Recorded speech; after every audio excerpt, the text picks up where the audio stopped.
Hei, bună și v-am regăsit, eu sunt Leo și astăzi voi face un nou video. Deci, precum vedeți aici, suntem cu bicicleta și haideți să mergem. Stați că e mai greu aici așa. Să ies și nu știu dacă se aude chiar atât de bine, da? Eu cred că da. Dacă se aude ceva mai ciudat acum, da, avem probleme. Nu stă microfonul portabil. Așa. Perfect. Stă. Ok, și hai să plecăm. Mergem într-un loc unde este off-road. În bicicleta mea e off-road. Nu să pun. Și GoPro. Bine, așa.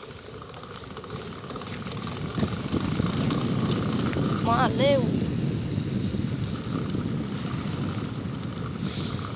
Așa.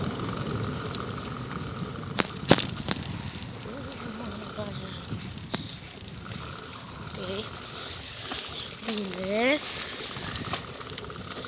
O luăm pe aici. Mi-am luat puțin așa da. Deci mergem. Mamă.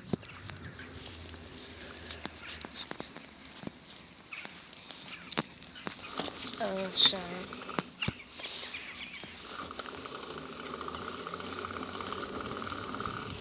Stați puțin. Să-mi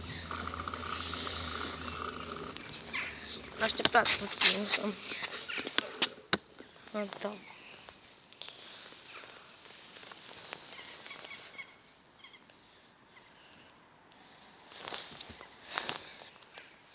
Așa. Mi-am așezat puțin căciula.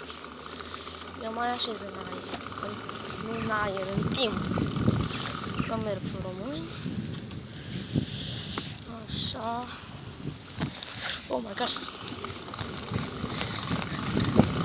Așa. De acum am dat. Dacă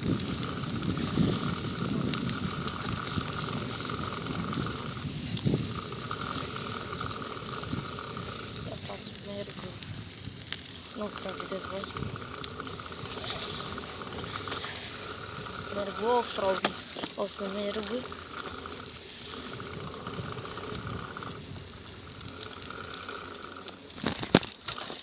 Sper că ține telefonul.